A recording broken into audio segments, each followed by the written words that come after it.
there's a song over there in Germany that has the same flow. It's by this dude named Eno. He goes, "Was magst du?" Also, was hast du? Hey guys, I'm Steph, and I had an amazing conversation with Jack Harlow. He's definitely an artist you should keep a lookout for.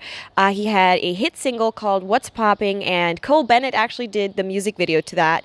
And he's been on tour with amazing artists like Wiz Khalifa, so definitely someone to keep an eye on. And because of Corona, we did the interview per Zoom call, and we had a few technical difficulties, but bear with me, enjoy the conversation, and see you soon. So we're here with 16 Bars. I'm Steph, and I'm here on a Zoom call with Jack Harlow. So you said Guten Tag earlier. Do you know any other German words? Was magst du? Oh, okay. Ich mag What's Poppin von Jack Harlow. Das höre ich mir gerne an. So you asked me. There's a song over there in Germany that has the same flow. It's by this dude named Eno. He goes, "Was magst du?" Also, was hast du? Just joshing. I'm spending this holiday locked in. Yeah, was machst du? Bin in der Suite mit Achschutz. Nein, wir spielen kein Stadtlandfluss. Yeah, Eno is having some backlash currently for biting off of American tracks. So I don't know if possibly, yeah, he might have heard yours and was like, oh yeah, I'm gonna just do the same. Well, he's dope. Yeah, when you come over, have you been here before? No. In Germany? No. I'm coming to Berlin, though. As soon as this is over, I'm coming to Berlin. Yeah, you're probably going to get a Colors done or something, right? Colors is in Berlin? Yeah. Oh. I just want to go because the producers. Oh, which producers? Skrillex? Skrillex told me we need to go to Berlin. Oh, okay. Well, do you know any German producers by name, or just like Skrillex telling you need to come over here? He was like, we got to go to Berlin. And then I know David Bowie and Iggy Pop were in Berlin for a few years. So I'm like, Berlin's the place to go. But I'm going to drop a classic album. I'm going to like get a couple hits. And then I'm going to have my transformation and my evolution in Berlin. I'm going to go to Berlin and become a mysterious character. It seems like people always end up doing that, right? Oh, man. Okay, well, so because you're from Louisville, I just want to know, what was it like for you growing up there? Because a lot of German people can't really imagine what it's like. And what's like a typical phrase from there? Like in Louisville, if we think something's dope or like it's great, it's ignorant. Oh, it's ignorant. It's ignorant? Yeah, it's like, oh, that's ignorant. Or if people are like acting crazy, oh, they're on butt. Oh, they're on butt over there. Like, that's some slang we have. We have a couple more, but I grew up in an area of Louisville called the Highlands, and I would say that was kind of where, when I was growing up, and probably still, is where the counterculture in the city kind of took place. It was probably the only place in the city where people from different backgrounds would sort of come together and feel accepted. So it was kind of like a more eclectic part of town. And it was very easy to navigate and walk around. So I spent a lot of my adolescence exploring and kicking it with kids from all over the city. And I think had I not grown up in the Highlands, I probably wouldn't be able to have the perspective to make this type of music and appeal to different demographics. So, yeah, the Highlands is the part of the city I grew up in. But, you know, Louisville has its own culture. The music, the people that come out of there, everybody very smooth, laid back. That's how it is. Do you remember, because I saw a really old written interview, and you talked about, I believe maybe a teacher, administrator, not believing in your dream. Have you seen any of the people from back then or talked to them like on some, haha, look at me now shit? I think I was like, I didn't have the best behavior in high school. I wasn't terrible, but me and my principal clashed, and I threw a party in the parking lot once, like late at night. Like I used to sell mixtapes in high school, so I wasn't really focused on school, but I didn't have like a moment where there was a teacher that was like, I had some cool teachers. I ain't gonna lie. Atherton had some cool teachers. So, nah, I'm not really like a person that rubs things in people's faces, I guess. You know, I haven't had no moment where I came back and shit on somebody. Nah. I would have done that shit in a heartbeat. I'm not gonna lie. I would have been like, look at me now. But basically, who are the people that you were, because you started making music very, very early, right? I think studio session first was like with 14, but rapping with 12. Are you still with some of the kids you used to make music with back then? The first kid I was making music with is one of my lifelong best friends, and he doesn't really make music as much anymore. He actually ended up becoming a model, which shocked all of us. But I'm friends with a lot of people, but the circle that I really started to create with, I found when I was like 16, 17. That was when I really found like, oh, there's a bunch of kids in Louisville that are dope like me. So that's when I formed the collective Private Garden. Yeah. And that's when we all came together. So it took a few years. I didn't find everybody in my early years. Right as I was getting to the end of high school, I was like, okay, these are my people. Wow. Okay. Who would you say is the most inspiring to you in that group? Or like brings the best out of you musically?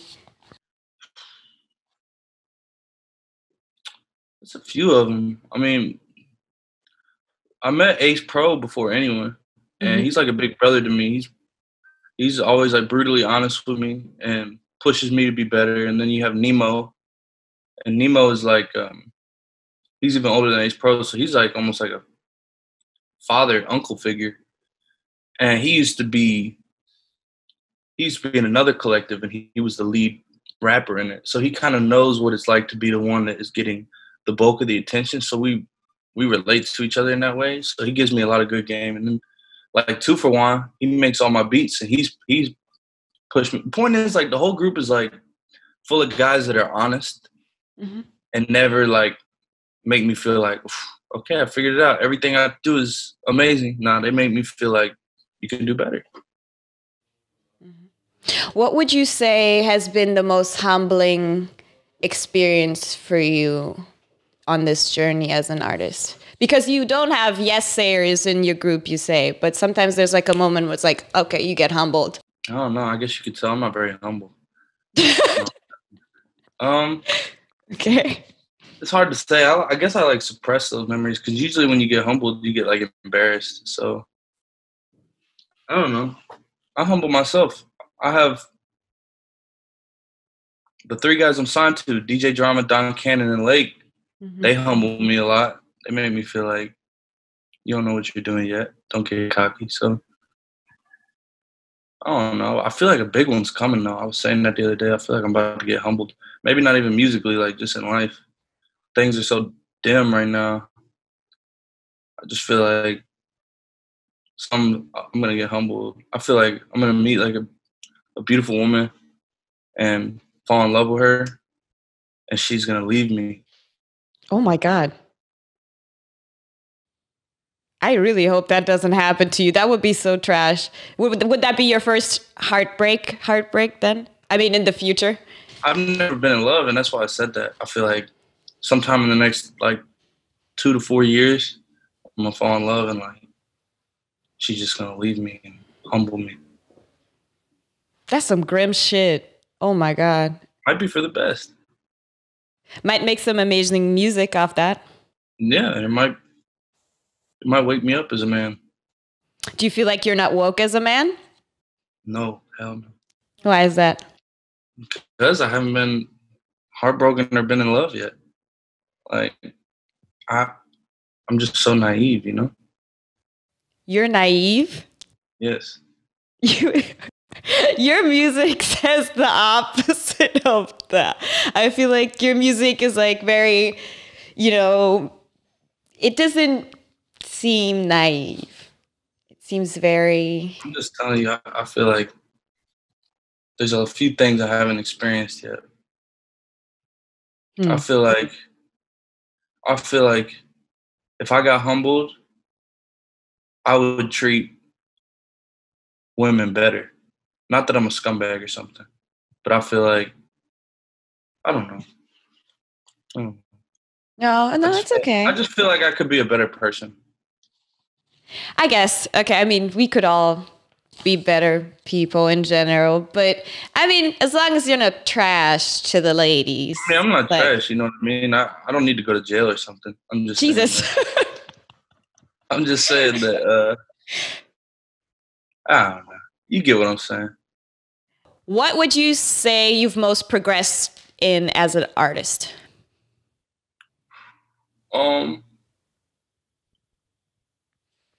I think I stopped speaking for myself as much and started speaking on a universal level more.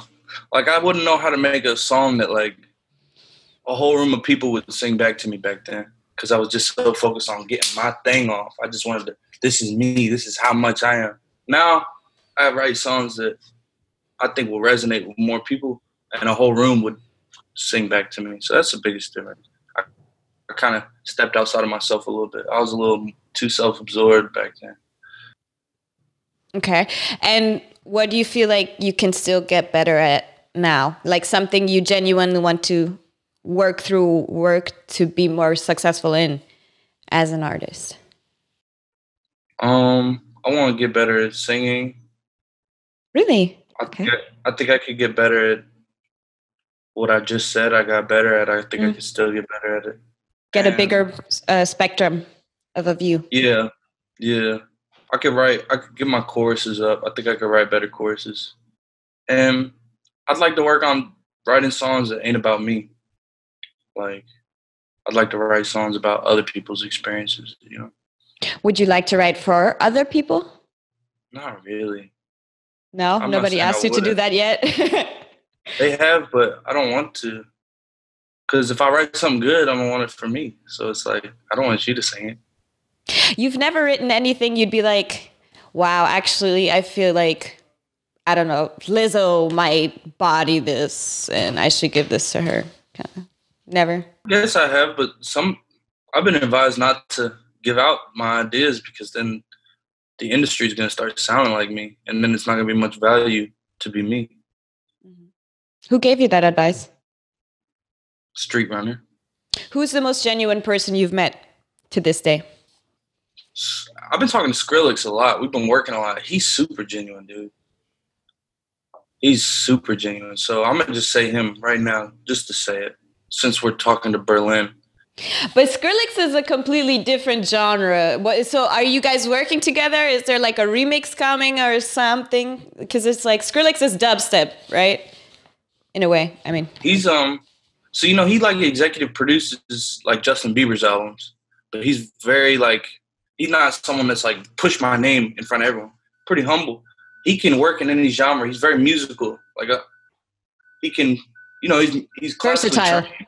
He's classically trained. Okay. So yeah, he can dabble in my stuff. So he's really helping me with my tracks. He's not making them sound electronic or dubsteppy or none of that. It's hip hop, but he's just adding little splashes.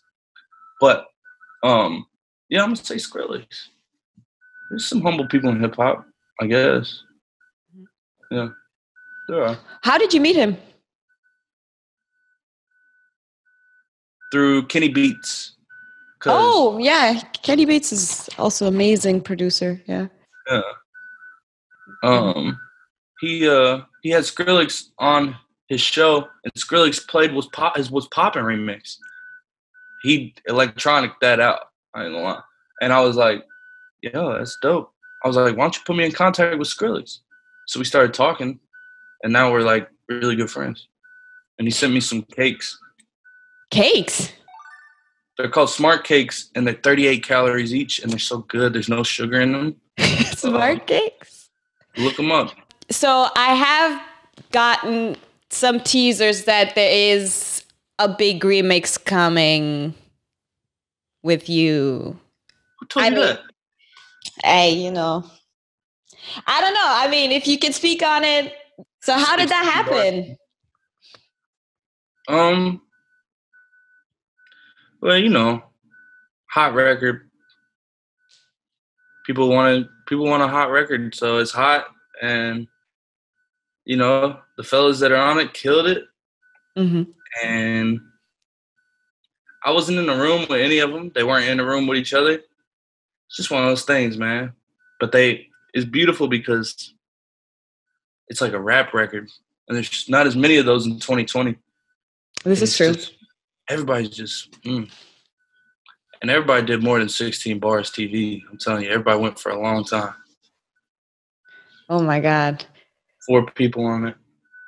One of them is a GOAT. One of them is the hottest out right now. Mm-hmm. And one of them is a hell of a guy. What's Poppin' is like one song. So there's still some people that probably look at me as like a one-hit wonder. Can he do it again? So now I'm like, I want to do it again. And I want to make a classic album. I want to solidify myself. Like, I don't want to be a song. I want to be. Now, luckily, I already had a healthy fan base, so I have a lot of fans that are rocking with me. But I really want to be like, I want to be here to stay. And I think once you get to 2 or 3, then it's like you can. Yeah. But I feel like there were a few records on Sweet Action that I definitely think are also like, for instance, Hey Big Head for me is like, I bump that shit like hella loud. When's the last time you got a Hey Big Head text? Last night. Did you reply? I did. Oh. Times like these. Y'all like bars over there, huh? Yeah, we do. Y'all like raps. Y'all don't like all that melody stuff, huh? No, it's coming over now, but we're very much into bars. Like our crowd, they often like count each syllable, and like rappers are like really like, I mean, it's become more melodic and relaxed, but it's all very like behind the Americans when it comes to like the style, and it's a lot copied, as you talked about Eno earlier. But who showed you that? Who showed you Eno? All my German fans. They just send you that shit and they're like, look. Yeah, they were like, look. And then I went in the comment section and I seen my name. But you got to get it how you live. He's tough. I like his voice. But what was I gonna say? Oh yeah, y'all love bars over there, huh? That's so. But you have bars. So no, I know. I appreciate it. It's like, I wonder why that is, though. I wonder why y'all like bars so much. I feel like a lot of countries like the melody more. The melodies translate more because like musical notes are universal. So it's funny to me that in a country that speaks a different language, y'all like the rapping, which is just language, which is just, you know what I mean? So I don't know. I mean, it's a lot about flow and stuff. Yeah, flow too. True. So is there anything right now that you feel overwhelmed with currently? Because you're stuck, and anything you feel like, ugh. I'm in like a great routine right now. I like wake up, I make my bed, I've been doing yoga. You're doing yoga? Yeah, I have a lot of inner peace right now, and it's making it hard for me to really write about stuff because I just don't have any frustrations currently. So really, I'm just focusing now on, like I was telling you earlier, the world is especially over here. I don't know if you heard about what's been going on the last few days over here, but no, we saw. Yeah, it's hectic right now. So that's kind of where my focus has shifted. So that's what I'm trying to do. But I'm not overwhelmed, I'd say. I just am downbeat. It's like sad. It's disappointing what's going on. It feels like the end times. Would you say you have writer's block right now? Or is this like just like not as inspired? It's like not as inspired. Like the last 3 days. But during quarantine, no. Quarantine has been very productive. Idea for this cover? Me. Okay. This is for 18. This photographer hit me up when I think I was 17 when I took the picture, but he was like, I want to shoot with you. And I said, I'm cool with that, but I really want to like, I want to get naked. He was like, all right, fine. But why did you want to? Why did you want to get? Because when I was young, that's all I wanted to do. I just wanted to be naked all the time. Okay. Well, that's a good thing. That's a healthy, sometimes you just got to get naked. Do you have anything to say to the German fans and community? Hell yeah. Hell yeah. All right, let's go. Shout out to Germany, man. Shout out Berlin. Shout out Munich, except for the racists. Shout out Inno. Shout out Murda. Shout out to the whole German scene. I got nothing but love for y'all. I'm coming to Berlin with Skrillex as soon as this is over to have a transformative experience. I can't wait to experience y'all's clubs and y'all's food and y'all's culture. I love Germany. I'm a big German guy, you know what I mean? I got a little bit of German in my blood, too.